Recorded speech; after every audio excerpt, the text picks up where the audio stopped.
નમસ્કાર મિત્રો, દ્વિતીય વર્ષ બીએના સેમેસ્ટર 3ના સંસ્કૃત વિષયના ઇલેક્ટિવ 2ના આ વ્યાખ્યાનમાં હું આપ સર્વનું સ્વાગત કરું છું.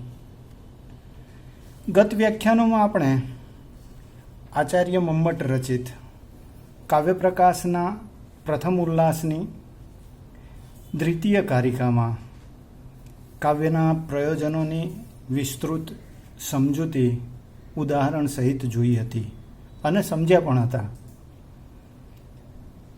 આજે કાવ્યના પ્રયોજન જેવો જ એક બીજો અગત્યનો પરીક્ષાની દૃષ્ટિએ તેમજ અભ્યાસક્રમની દૃષ્ટિએ પણ મહત્ત્વનો આ ટૉપિક કે જે કાવ્યના પ્રકારો એને આપણે આચાર્ય મમ્મટને અનુસરીને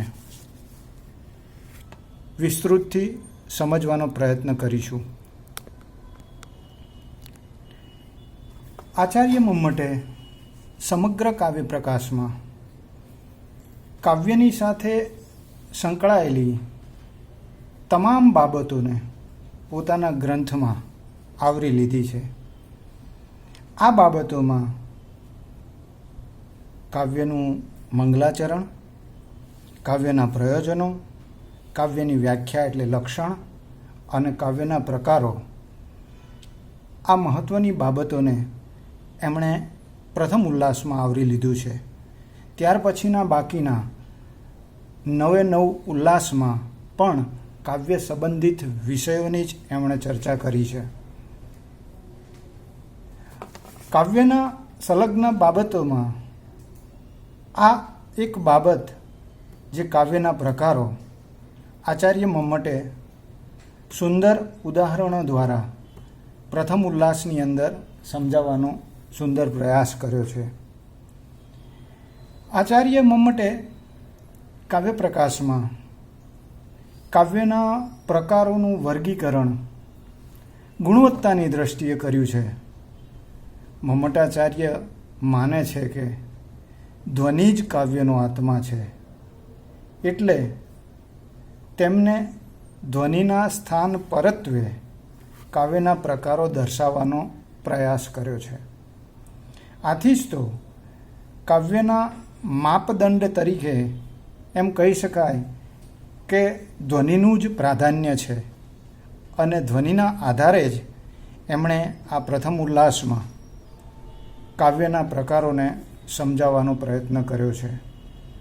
આચાર્ય મમ્મટ એમ માને છે કે જ્યાં ધ્વનિનું પ્રાધાન્ય હોય તે ઉત્તમ કાવ્ય, જ્યાં ધ્વનિનું પ્રાધાન્ય નથી એટલે કે ધ્વનિ ગૌણ સ્થાને હોય તે મધ્યમ કાવ્ય, જ્યારે ધ્વનિ હોય જ નહીં અથવા તો અસ્ફુટ રીતે સ્પષ્ટ રીતે જોઈ ન શકાતો હોય તે અવર કાવ્ય છે. આમ આચાર્ય મમ્મટે પોતાના કાવ્ય પ્રકાશમાં ધ્વનિના આધારે જ કાવ્યના 3 પ્રકારો પાડ્યા છે: ઉત્તમ કાવ્ય, મધ્યમ કાવ્ય અને અવર કાવ્ય. આચાર્ય મમ્મટ કાવ્યના આ 3 પ્રકારોને ઉત્તમ કાવ્યને ધ્વનિ કાવ્ય કહે છે, મધ્યમ કાવ્યને ગુણીભૂત વ્યંગ્ય કાવ્ય કહે છે, જ્યારે અધમ અથવા અવર કાવ્યને ચિત્ર કાવ્ય કહે છે. આચાર્ય મમ્મટે 3 કાવ્યના પ્રકારોને જુદી જુદી કારિકાઓ સાથે વૃત્તિની અનુલક્ષીને ઉદાહરણો દ્વારા આ 3 પ્રકારોને સમજાવવાનો પ્રયાસ કર્યો છે. મમ્મટાચાર્યના કાવ્ય પ્રકાશના પહેલા ઉલ્લાસને અનુલક્ષીને આપણે આ કાવ્યના પ્રકારોને સમજવાનો પ્રયત્ન કરીએ. તો મિત્રો, તમારી સામે સ્ક્રીન ઉપર કાવ્ય પ્રકાશના પહેલા ઉલ્લાસના કાવ્યના પહેલા પ્રકારની આ કારિકા તમને દેખાતી જ હશે. તો આચાર્ય મમ્મટે આપેલી કાવ્ય પ્રકાશની કાવ્યના પ્રકારની એટલે ઉત્તમ કાવ્યની આ કારિકા ઇદમ ઉત્તમ અતિશયની વ્યંગે વાચ્યાદ ધ્વનિ બુદ્ધે કથિતઃ. ઇદમ ઉત્તમ અતિશયની વ્યંગ્યે વાચ્યાદ ધ્વનિબુદ્ધે કથિત.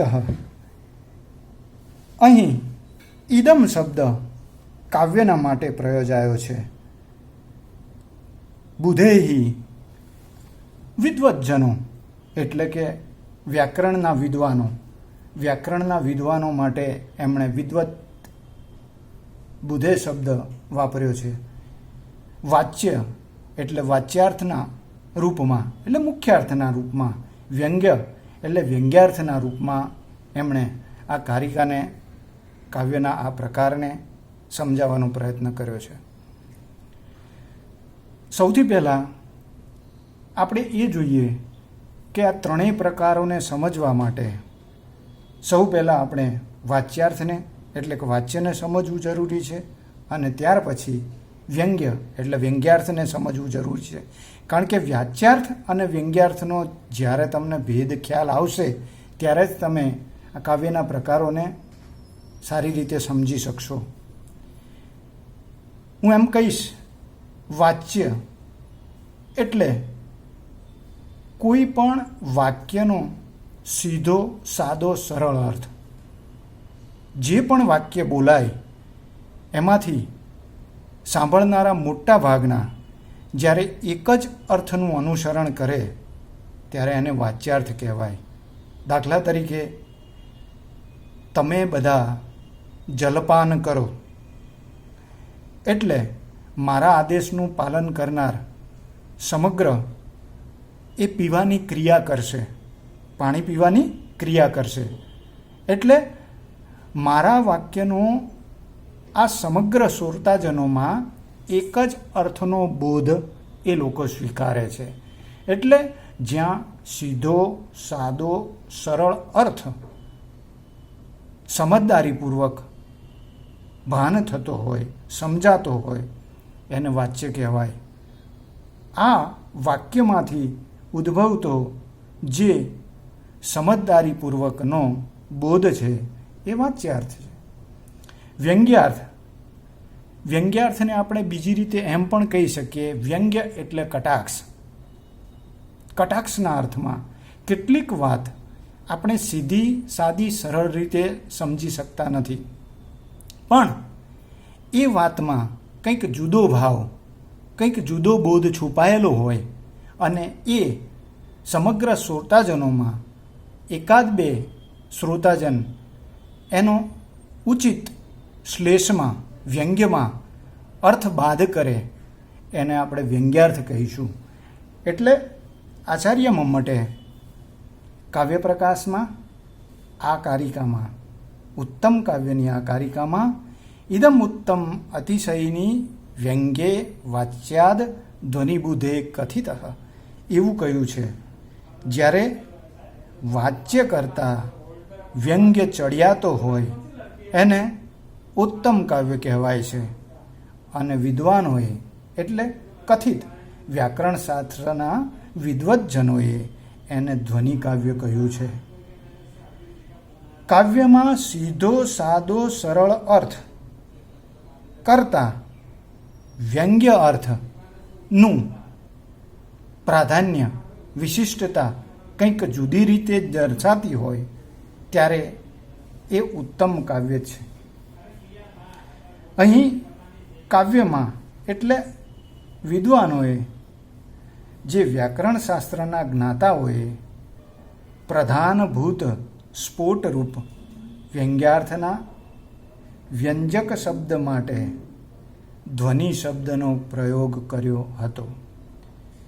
પરંતુ તેમના મનને અનુસરનારા બીજા અન્ય આલંકારિકોએ પણ આ વાચ્યાર્થને ગૌણ બનાવનાર વ્યંગ્યાર્થને પ્રગટ કરવામાં શબ્દ અને અર્થના જોડકા એવા આ શબ્દ અને અર્થ એટલે શબ્દાર્થના માટે ધ્વનિ શબ્દ વાપર્યો છે.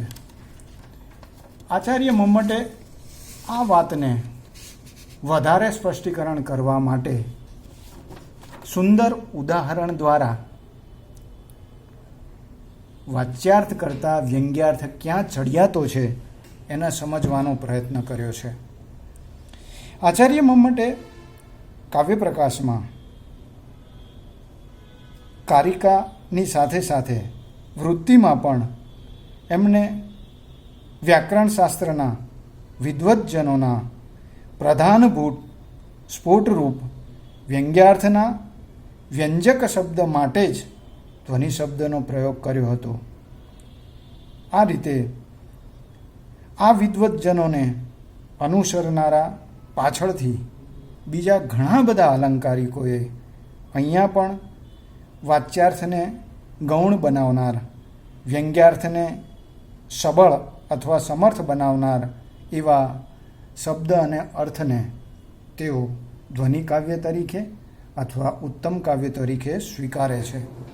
એટલે આચાર્ય મમ્મટના આ સંસ્કૃત ઉદાહરણ દ્વારા હું એની સાથે ગુજરાતીમાં અનુવાદ કરી અને તમને સમજાવવાનો પ્રયત્ન કરું, જેથી કરીને તમારા માનસપટ પર કાવ્યનો આ પ્રકાર બરોબર સમજાઈ જશે. તો જોઈએ આપણે કે નિશેષ ચ્યુત ચંદનમ સ્તંતતટમ નિર્મુષ્ટ રાગ અધરો નેત્રે દુરમંજને પુલકિતા તન્વી તવેયમ તનુ મિથ્યાવાદિન દૂતી બાંધવ જનસ્યા જ્ઞાત પીડાગમે વાપી સ્નાતુમિત ગતાસી ન પુનસ્તસ્યા અધમશ્યાંતિક. આ ઉદાહરણમાં આચાર્ય મમ્મટે બે સખીઓનું ઉદાહરણ દ્વારા એક સખીમાં પ્રાપ્ત થયેલો દેખાઈ આવતા વિકારનું વર્ણન કર્યું છે. અહીંયા આચાર્ય મમ્મટે આ ઉદાહરણથી એમ કહેવા માગે છે કે અહીંયા વાચ્યાર્થ કરતાં વ્યંગ્યાર્થનું પ્રાધાન્ય વધારે છે. તો સૌથી પહેલાં આપણે એનું ભાષાંતર જોઈએ. સ્તનતટમ ચંદનમ અચ્યુત નિશેષ. તારા સ્તનોના અગ્રભાગનું ચંદન ભૂસાઈ ગયું છે. નિર્મુષ્ટ રાગ અધરો. તારા હોઠનો રંગ લૂછાઈ ગયો છે. દુરમંજને નેત્રે પુલકિતા. તારી આંખો આંજણ વિનાની બની ગઈ છે. તનુહુ તવેય તન્વી. તારા આ નાજુક દેહમાં રોમાંચ થઈ ગયો છે. સ્વજનોને થનારી પીડાથી અજાણ. અસત્ય એટલે જુઠ્ઠું બોલનારી હે દૂતી. હે સખી, તું અહીંથી વાવમાં સ્નાન કરવા ગઈ હોઈશ, પણ પેલા અધમની પાસે નહીં ગઈ હોય. આ સુંદર શ્લોક દ્વારા આચાર્ય મમ્મટ સમજાવવાનો સુંદર પ્રયાસ કરે છે કે અહીંયા વાચ્યાર્થ કરતાં વ્યંગ્યાર્થ કઈ રીતે ચડિયાતો છે. બે પ્રિય સખીઓમાંથી એક પ્રેમિકા એની સખીને દૂતી બનાવીને નદીના સામા કાંઠે રહેલા એના પ્રેમીને બોલાવી લાવવા માટે મોકલે છે. અહીંયા આ દૂતી એટલે એની સખી એના પ્રેમી સાથે સંભોગ કરીને પાછી ફરે છે. અહીંયા સંભોગના શારીરિક ચિહ્નો અને જળસ્નાન પછીના ચિહ્નો આ બંનેમાં સામર્થ્ય હોવાના કારણે એના વિકાર એટલે કે એના પ્રિયજન સાથેનો સંભોગ અથવા તો જળસ્નાન એમાંથી વ્યંગ્યાર્થ ચડિયાતો બતાવવા માટે આચાર્ય મમ્મટે આ ઉદાહરણમાં પ્રયોજાયેલો અધમ શબ્દ એટલે કે તું વાવમાં સ્નાન કરવા ગઈ હોઈશ, પણ પેલા અધમ એટલે હલકો એના પ્રિયજન માટે એ અધમ હલકો શબ્દ વાપરે છે. એના કારણે અહીંયા વ્યંગ્યાર્થ ચડિયાતો સાબિત થાય છે. કાવ્યપ્રકાશના પ્રથમ ઉલ્લાસના આ શ્લોકમાં દૂતીના શારીરિક અંગોમાં આવેલા વિકારોનું વર્ણન છે. કોઈ પ્રેમી એની પ્રેમિકાને એની દૂતીના વિકારી અંગોનું વર્ણન કરી, તું વાવડીએ સ્નાન કરવા ગઈ હોઈશ પણ તે અધમ પાસે નહીં, એમ કહે છે. આ શબ્દ દ્વારા જ અહીંયા વાચ્યાર્થ કરતાં વ્યંગ્યાર્થ ચડિયાતો સાબિત થાય છે. એટલે કે વ્યંગ્યાર્થની અંદર એવો બોધ થાય છે કે તું વાવડીએ સ્નાન કરવા ગઈ નથી, પરંતુ પેલા અધમની પાસે ગઈ. એટલે દૂતીના આ અંગોમાં આવેલા વિકારોના કારણે તેના શારીરિક ચિહ્નો, જે મેં કહ્યું એમ, જળસ્નાનના કારણે પણ બની શકે અને સંભોગના ઉન્માદના કારણે પણ બની શકે. અહીંયા આ દૂતીના શારીરિક અંગોમાં જે ઉન્માદ અને કંપારી પેદા થઈ છે તે સ્વાભાવિક છે કે તે જળસ્નાન દ્વારા પણ હોઈ શકે અથવા તો સંભોગ ક્રિયા દ્વારા પણ હોઈ શકે. પરંતુ પ્રેમિકા દ્વારા એની સખીને એના પ્રેમી માટે જે અધમ શબ્દનો પ્રયોગ થયો, એ અધમ શબ્દના પ્રયોગ દ્વારા જ વાચ્યાર્થ કરતાં અહીંયા વ્યંગ્યાર્થ ચડિયાતો સાબિત થાય છે. અને મેં તમને કહ્યું એ પ્રમાણે કે તું એ અધમની પાસે સંભોગ કરવા જ ગઈ હતી, સ્નાન અર્થે નહોતી ગઈ, એવો અહીંયા વાચ્યાર્થ સિદ્ધ થતો અધમ શબ્દ દ્વારા બતાવવામાં આવે છે. આથી આપણે ઉત્તમ પ્રકારની વ્યાખ્યા જે જોઈ કારિકા કે ઇદમ ઉત્તમ અતિશયની વ્યંગ્યે વાચ્યાદ ધ્વનિ બુદ્ધે કથિત, વાચ્યાર્થ કરતાં અહીંયા વ્યંગ્યાર્થ ચડિયાતો બની ગયો. એટલે વાચ્યાર્થ સીધો સાદો સરળ અર્થ નહીં, પરંતુ આ વાક્યમાં અહીંયા વ્યંગ્યનો બોધ થાય છે અને વ્યંગ્યના બોધના આધારે જ કટાક્ષ રૂપ અર્થ ઘોષિત થવાથી વ્યંગ્યાર્થ પ્રધાન બની જાય છે. અને જ્યારે વ્યંગ્યાર્થ પ્રધાન બને ત્યારે એ ઉત્તમ પ્રકારનું કાવ્ય સિદ્ધ થાય છે. આચાર્ય મમ્મટે આ ઉદાહરણમાં વ્યંગ્યાર્થની પ્રાપ્તિ સી રીતે થાય એ એમણે જણાવ્યું છે.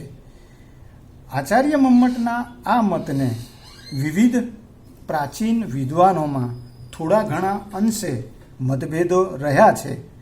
આમ છતાં મમ્મટાચાર્યે અધમ પદેન વ્યંજતે એમ કહીને અધમ શબ્દ એવો અર્થ આપવા માટે નિમિત્ત મૂક્યું છે. આ નિમિત્તના આધારે જ અહીંયા અધમ શબ્દ એ વિશિષ્ટ અર્થને ઘોષિત કરતો હોવાથી અહીં અભિધા મૂલા અર્થી વ્યંજના અભિપ્રેત થાય છે. એટલે આ ઉદાહરણ દ્વારા આચાર્ય મમ્મટે વ્યંગ્યાર્થને ચડિયાતો બતાવતા કાવ્યના આ ઉત્તમ પ્રકારના ઉત્તમ કાવ્યને રજૂ કર્યું છે. ટૂંકમાં જ્યારે વાચ્યાર્થ કરતાં વ્યંગ્યાર્થ ચડિયાતો હોય ત્યારે એ ઉત્તમ પ્રકાર એટલે કે ધ્વનિ કાવ્ય થાય છે. આ ઉદાહરણથી પાશ્ચાત કેટલાક આલંકારિકો અને સાહિત્યશાસ્ત્રીઓએ પોતાના જુદા જુદા મતાંતરો રજૂ કર્યા જ છે. આમ છતાં આચાર્ય મમ્મટ એક વાસ્તવવાદી આલંકારિક હોવાના કારણે એમણે આ કાવ્ય પ્રકારને આ રીતે સમજાવવાનો વિશેષ પ્રયત્ન કર્યો છે. અહીં દૂતીના દેહલક્ષણો વાવમાં સ્નાન સાથે અસંગત હોવા છતાં એ વસ્તુ જલ્દી ધ્યાનમાં આવે એવી સમજાતી નથી, પરંતુ આચાર્ય મમ્મટે એનો બચાવ કર્યો હોય એ રીતે કહી શકાય છે. આથી એમણે વાવડીએ સ્નાન કરવા ગઈ ન હતી, પરંતુ એ અધમની પાસે ગઈ હતી એવો વ્યંગ્યાર્થ ઘોષિત કરે છે. આ પ્રકારનો વ્યંગ્યાર્થ ઘોષિત થતાં અહીંયા ઉત્તમ કાવ્ય બને છે. મિત્રો, કાવ્ય પ્રકાશના પહેલા ઉલ્લાસમાં કાવ્યના પ્રકારોમાં પહેલો પ્રકાર ઉત્તમ કાવ્ય. ઉત્તમ કાવ્યને આપણે સમય મર્યાદા અનુસાર સુંદર રીતે આચાર્ય મમ્મટના ઉદાહરણ દ્વારા સમજવાનો વિશિષ્ટ પ્રયત્ન કર્યો. મેં પહેલાં પણ તમને કહ્યું છે અને અત્યારે પણ તમને કહું છું કે ભૂતકાળના યુનિવર્સિટીના અને ઇન્ટરનલ પરીક્ષાના જે પ્રશ્નપત્રો છે એ પ્રશ્નપત્રોમાં કાવ્યના પ્રયોજનની સાથે સાથે ટૂંકનોંધમાં અથવા તો ઓબ્જેક્ટિવ જે હેતુલક્ષી પ્રશ્નો છે એમાં પણ કાવ્યના પ્રકારો, એમાં ઉત્તમ કાવ્ય હોય, મધ્યમ કાવ્ય હોય કે અવર કાવ્ય હોય, આ ત્રણેયમાંથી ગમે તે એક બે પ્રકારો ચોક્કસપણે પૂછાય જ છે. માટે કાવ્યના પ્રયોજનોની સાથે સાથે કાવ્યના પ્રકારોમાં ત્રણેય પ્રકારો તમારે વિસ્તૃત રીતે સમજી અને એના સારી રીતે ઉત્તર આપવા જોઈએ. બીજી એક વાત મારે તમને એ પણ કહેવી છે કે જ્યારે પણ તમે ટૂંકનોંધ લખતા હોય અથવા તો જનરલ પ્રશ્ન લખતા હોય, વિસ્તૃતમાં જ્યારે લખાણ લખતા હોય ત્યારે જે તે પ્રશ્નના જવાબમાં, એમાંય ખાસ કરીને તમારે સંસ્કૃતના આપણા આ સબ્જેક્ટમાં જવાબની અંદર સંસ્કૃત કોટેશન, એટલે ચાહે એ કાવ્યના પ્રયોજનની કારિકા હોય અથવા તો કાવ્યના પ્રકારોની કારિકા હોય અથવા કાવ્યના લક્ષણોની કારિકા હોય, તો એ તમારે સંસ્કૃતની અંદર જ દર્શાવવાની છે.